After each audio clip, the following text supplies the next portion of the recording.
So, hello guys, welcome back to my YouTube channel. This is Autoboyson.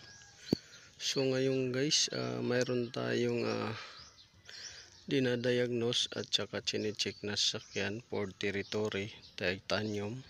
So, dinala to dito. Ang issue ay walang lamig aircon. So, pag walang lamig aircon, kailangan bago kayo magsimula ay i-check ninyo yung makina. So nung dinala to dito, chinik ko yung aircon, wala ngang lamig at yung compressor hindi nga gumagana doon. Tapos chinik ko rin yung pressure gamit ang gauge natin. Yung pressure niya mataas at puro hangin na lang ang laman. So base sa customer natin ay napakargahan niya na to ng without vacuum. So yung salin-salin lang. So bawal po yun sa mga ganitong unit, sa mga high-end na unit dahil masyadong masilan po yung air conditioning nito. So bago tayo pumunta sa topic ng air conditioning, so punta muna tayo doon sa loob at paandarin natin. So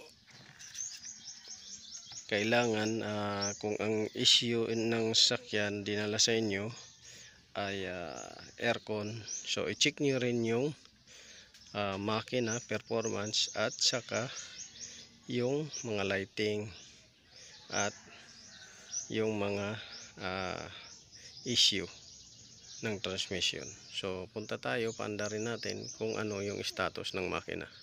So wala tayong ginalaw pa dito dahil waiting pa tayo ng parts sa aircon. So mayroon na tayong existing wiring, ayun. So mayroon pa tayong kulang na parts na kailangan bilhin. So isa na tong high side pressure switch nya, yan. Kailangan na palitan natin yan. Yan, kasi nagmamalfunction siya. Pag nagmalfunction yan, hindi gagana yung auxiliary na dalawa. So mag high pressure, mag high temp at saka mag overheat yung makina. So mamaya explain ko sa inyo yung sa aircon. So sa makina muna tayo. Tara.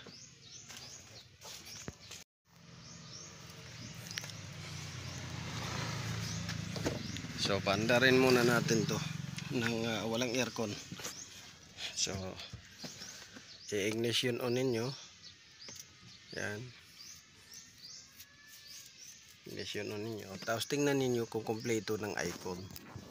Yan, nandyan yung check engine. Yan, so yung temperature nya cold.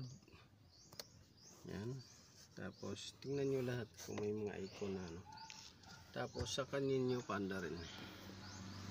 Ito basic tips lang to sa mga baguhan at saka sa mga nag-umpisa pa lang ng pagmekaniko o technician. Tayo alam na natin dahil marami na tayong napasukan na trabaho, kasa marami rin na tayong napatunayan at nakapag-abroad na rin tayo. So nanggaling tayo sa Kia, nanggaling tayo sa Hyundai, nanggaling tayo sa BMW, Mercedes, nanggaling tayo sa mga luxury cars at kung ano-ano pa. So paandarin natin. So yan. So yung check engine, yan, may check engine na naiwan dyan. So meaning may issue yung sasakyan, may issue. So yan yung i-address natin sa may-ari na mayroong issue yung sasakyan. So bukod sa check engine, ayan, check engine. So dito empty na rin siya, oh, pula na. Ayan, oh, nakapula na, empty na. So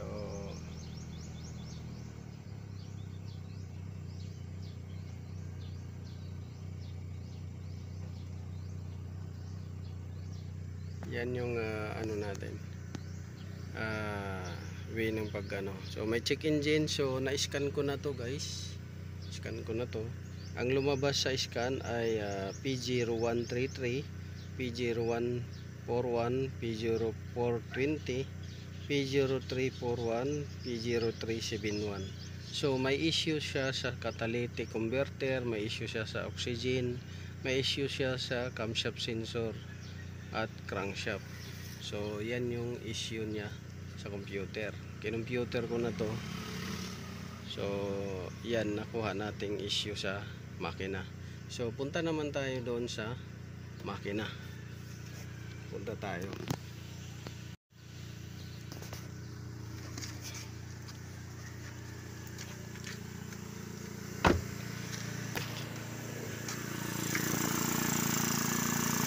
So dito sa makina guys, ayan, kung mapapansin ninyo yung andar, kakaiba yung andar niya. So sa ibang mga port territory na ginawa ko, hindi ganyan yung andar, hindi ganyan. Ito siya, may issue to guys sa una, may issue to sa turbo nya, may issue. Pangalawa, may issue sa EGR valve nya. Yan, may issue sa emission. So marami na akong ginawang port territory na ano, pero hindi ganito dapat yung andar. Iba ang andar nito, maingay yung andar. Tapos bukod sa maingay ang andar nya, ay nanginginig yung makina. So dito may indication na to na ginawa na nila, may indication na ginawa na ito nila, kasi kung mapapansin nyo, ito, ayan, hindi na nila naibalik. Yan, may indication na ginawa na tong makina to. So nandito yung clip, nandito yung hose lang. So may indication na yan na may ginalaw na dito, ayan, at iba-iba na yung itsura ng harness, yung rotation nya. Kumbaga tabingi-tabingi na, at makikita ninyo minsan yung mga electrical tape nagkatanggalan na. So yan yung minsan problema. So kagaya nito, tanggal na at may sign na diagnosing nila, tinusok, may tusok-tusok na sila dito. So may misfire na rin to. So dito, yan yung issue nya. Tapos dito tumutulo na yung langis dyan, no? Pagka ganyan, lusot na yung langis, ito, sira na tong OCB nya, dahil may code din to sa computer. Sira na tong OCB nya, lumusot na yung pressure, oh. Basa ng langis, pati doon nag-uumpisa na rin mabasa.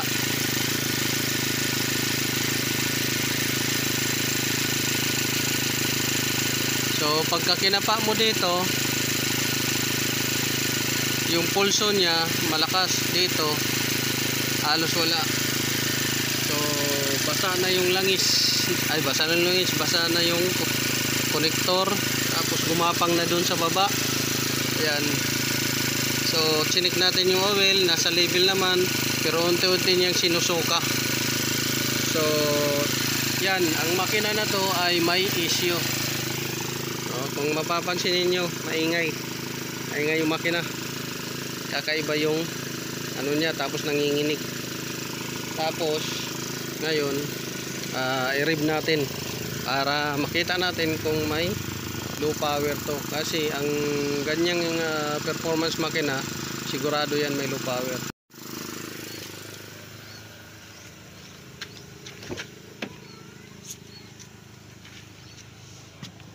So dito tayo.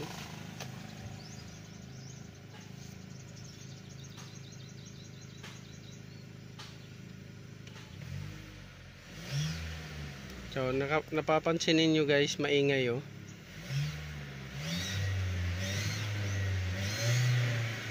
Yan oh.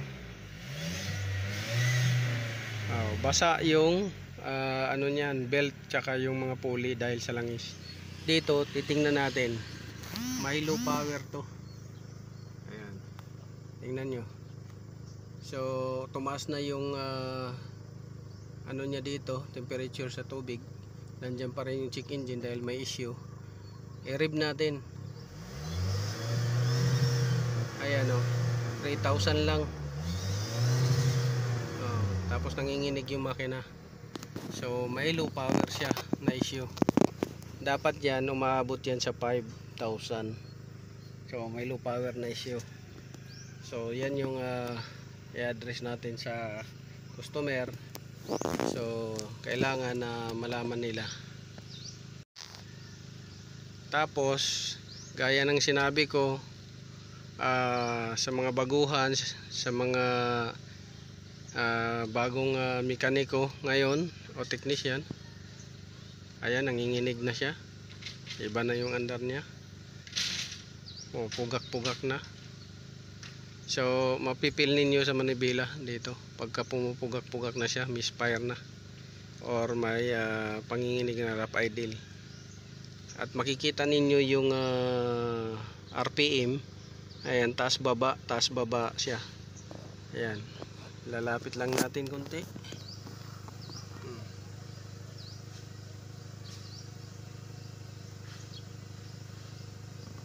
Nanginginig siya. So ngayon, gaya ng sinabi ko sa inyo, kung ang complaint niya ay aircon, dapat i-check ninyo pa rin yung makina, dapat i-check nyo pa rin yung transmission. So sa transmission, delay yung response niya, delay engaging sa transmission. So may issue siya sa transmission, either kailangan na to silipin yung langis, mag change oil, ganyan. Sa makina maraming issue na kailangan i-fix. Tapos yung lighting, chinik ko na to, gumagana naman so far lahat ng light. So ang kailangan niyo check pagka kayo ay technician ay yung lighting, engine, tapos yung transmission, yung aircon, kung yung aircon ang complaint, at saka yung mga accessories dito kung gumagana. Yan i-check ninyo guys para may reference kayo, na may problema rin na iba maliban dun sa ano. So yan lang yung may share ko sa inyo about dito sa makina. Patayin na natin. So ganun lang yung pag-check. So doon tayo naman sa aircon.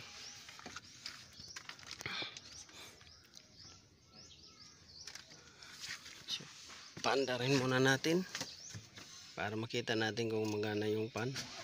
Kasi di talaga gumagana yung pan dahil sira yung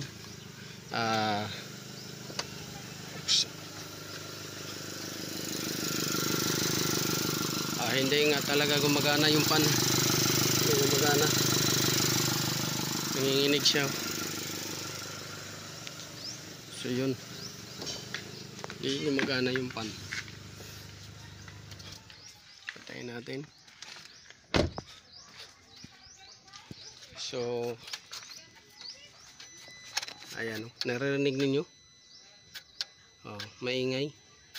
Yung ingay na yan, kung nalalaman ninyo guys, ito yan maingay, yung throttle nya. Ito yung malfunction throttle nya. So may issue din to, issue. Tapos dito, so kinonvert na natin to sa manual. gumana na yung compressor. Ang problema, dito nga yung wiring, oh, yan. Yan yung wiring natin. Hindi pa natapos dahil kulang pa ng materialis tayo na bibilin. Tapos yung auxiliary fan ayaw gumana dahil sira tong pressure switch na to. Yan, sira yung pressure switch nya, kaya ayaw gumana nung auxiliary fan. Pangalawa, barado yung expansion valve doon. Yan, barado. So kailangan palitan yan para hindi mag high pressure yung system at hindi sumabog yung mga hose. Pangalawa, para hindi mag overheat, kailangan palitan ng pressure switch. So yan yung natin. So sana guys nakakuha kayo ng kunting kaalaman, idea dito sa dinadiagnose nating sasakyan. This is Otoboyson. Good morning. God bless you all.